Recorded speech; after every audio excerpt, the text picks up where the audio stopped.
السلام علیکم ورحمۃ اللہ۔ دعا ہے کہ اللہ تعالی مجھے اور آپ کو اپنی حفاظت و پناہ میں رکھے اور تمام بیماریوں، پریشانیوں، مصیبتوں سے محفوظ رکھے، آمین۔ جیسا کہ ہم نے پچھلی تختی میں یہ تختی یاد کی تھی اور آج ہم یہ تختی نمبر 2 یاد کریں گے۔ تختی نمبر 2 تقریباً 2 صفحات اور 2 لائنوں پر مشتمل ہے، اس لیے ہمیں بآسانی یہ تختی یاد ہو جائے، اس لیے آج ہم سبق یاد کریں گے یہاں سے لے کر یہاں تک، یعنی کہ تقریباً خاص تختی آج ہم یاد کریں گے۔ تختی شروع کرنے سے پہلے جیسا کہ بتایا گیا ہے کہ قرآن پاک یا کوئی بھی نیک کام کرنے سے پہلے ہم شروع کریں۔ چلیے آپ میرے ساتھ مل کر پڑھیے، اعوذ باللہ من الشیطان الرجیم، بسم اللہ الرحمن الرحیم۔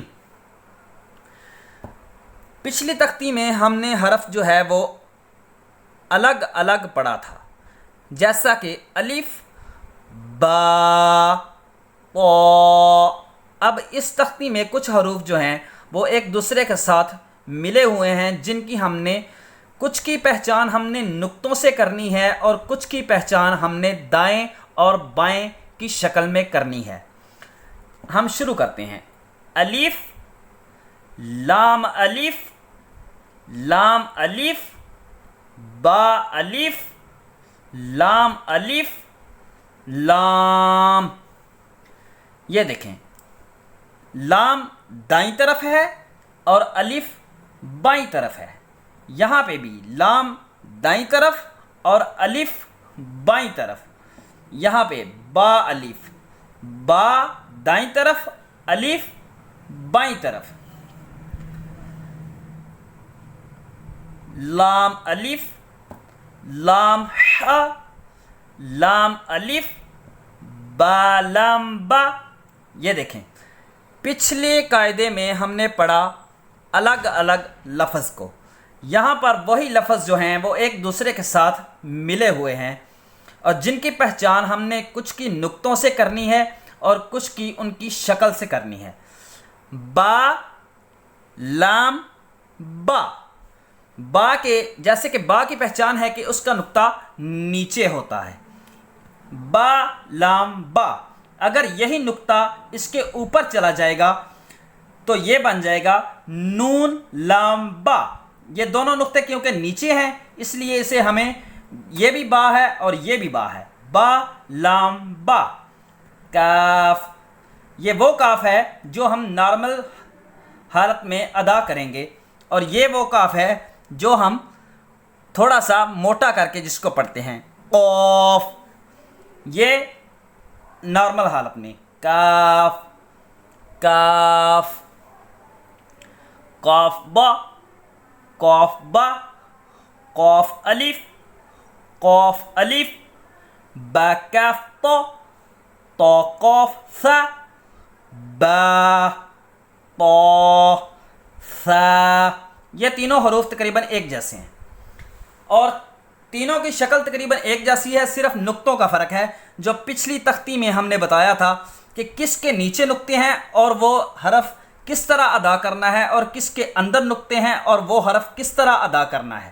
جیسے کہ یہ نقطہ اس کے نیچے ہے تو یہ ہوگا با، اور یہ سیم وہی نقطہ اس کے اندر چلا گیا تو وہ کیا ادا ہوگا؟ نون۔ یہ دو نقطے اس کے اندر ہیں، یہ کیا ادا ہوگا؟ طا۔ اس کے اندر 3 نقطے ہیں، صا، جا، با الف، نون الف، طا الف، یا الف، ثا الف۔ یہ پانچوں حروف بھی تقریباً ایک جیسے ہیں، ان کی پہچان بھی ہم صرف اور صرف نقطوں سے کر سکتے ہیں۔ کسی کا نقطہ نیچے ہے किसी का नुक्ता अंदर है, किसी के 2 नुक्ते अंदर हैं, किसी के 2 नुक्ते नीचे हैं, और इनकी पहचान अगर हमें हो सकती है तो सिर्फ़ और सिर्फ नुक्तों की शक्ल में। जैसे कि इसके नीचे नुक्ता है, ये लफ्ज़ है बा अलिफ, इसके अंदर नुक्ता है, ये लफ्ज़ है नून अलिफ। अगर यही नुक्ता इसके नीचे होता तो ये लफ्ज़ होता बा अलिफ, यही नुक्ता इसके अंदर होता तो ये लफ्ज़ होता नून अलिफ, यही नुक्ते इसके अंदर हैं तो ये लफ्ज़ है तो अलिफ, यही नुक्ते इसके नीचे हैं तो ये लफ्ज़ है या अलिफ। जब तक हमें नुक्तों की पहचान नहीं होगी, हमें कुरान पाक पढ़ना सीखना इसमें मुश्किलात पेश आ सकती हैं। हम कोशिश करें कि हमें जल्द अज जल्द नुक्तों की, आगे चल के हम आपको ज़ेर, ज़बर, मद, पेश, जज़म की भी पहचान करवाएंगे। वो भी कुरान पाक सीखने के लिए बहुत ही ज़रूरी चीज़ें हैं। वो आगे चल के हम आगे कुछ तख्तियों में वो आएंगे इंशाअल्लाह। ये लफ्ज़ है बासीन, यासीन, नून सीन, तो सीन, सा सीन। ये भी पांचों लफ्ज़ तकरीबन एक जैसे हैं। ये आप देख सकते हैं, ये लफ्ज़ भी एक जैसा है, ये भी पांचों लफ्ज़ एक जैसे हैं। सिर्फ और सिर्फ इनके नुक्तों में फ़र्क है। किसके नीचे नुक्ते हैं? एक, किसी के 2, किसी के ऊपर 1 है, किसी के ऊपर 2 और किसी के 3। सा जीम, तो ह, नून ख, या ह, बा जीम। ये 5 लफ्ज़ जो हैं इनकी भी पहचान बिल्कुल सेम उसी तरह है कि किसी के नीचे नुक्ते हैं, किसी के अंदर नुक्ते हैं और किसी के ऊपर। ये लफ्ज़ है तो ह, अगर यही नुक्ते इसके नीचे होंगे तो ये लफ्ज़ होगा या ह। ये लफ्ज़ है बा जीम, ये नुक्ता अगर इसके ऊपर चला जाता तो ये लफ्ज़ होता नून जीम। आगे लफ्ज़ है या मीम, बा मीम, नून मीम, ता मीम। ये देखें, ये जो लफ्ज़ है इसके ऊपर 2 नुक्ते हैं, ये लफ्ज़ बन गया तो मीम। ये जो लफ्ज़ है इसके नीचे नुक्ते हैं, ये लफ्ज़ बन गया या मीम। अब ये जो दोनों लफ्ज़ हैं ये तकरीबन एक दूसरे से मिलते जुलते हैं। एक के ऊपर नुक्ता है, एक के नीचे नुक्ता है। अगर यही नुक्ता हम उठाकर ऊपर लगा देते हैं तो ये लफ्ज़ बन जाएगा नून मीम, और ये नुक्ता अगर हम नून मीम वाला जो लफ्ज़ है इसका नुक्ता नीचे लगा देते हैं तो ये लफ्ज़ बन जाएगा बा मीम। इसलिए नुक्तों की पहचान करना बहुत ही ज़रूरी है। और दाईं तरफ जो भी लफ्ज़ हम शुरू करेंगे, जो दाईं तरफ लफ्ज़ होगा वहाँ से वो लफ्ज़ अदा किया जाएगा, और जो बाईं तरफ लफ्ज़ होगा वो आखिर में अदा किया जाएगा। जैसे कि ये इसके दाईं तरफ ये लफ्ज़ है कॉफ और बाईं तरफ है बा, इसलिए हम ऐसे नहीं पढ़ेंगे बा कॉफ, बल्कि ऐसे पढ़ेंगे कॉफ बा, कॉफ अलिफ, और ये बाईं तरफ है बा, बा, और ये लफ्ज़ है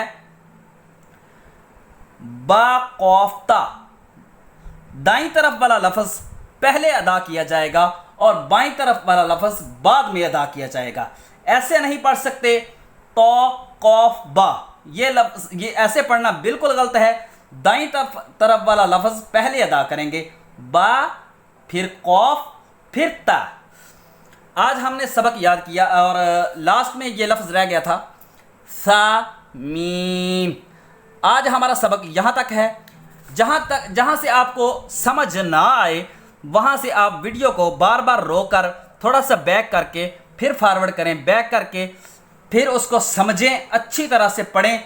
जब आपको ये याद हो जाए फिर आप आगे बढ़ने की कोशिश करें। अगर इसको आप रट्टा लगा के आगे बढ़ने की कोशिश करेंगे फिर आगे आपको मुश्किलात का सामना करना पड़ सकता है।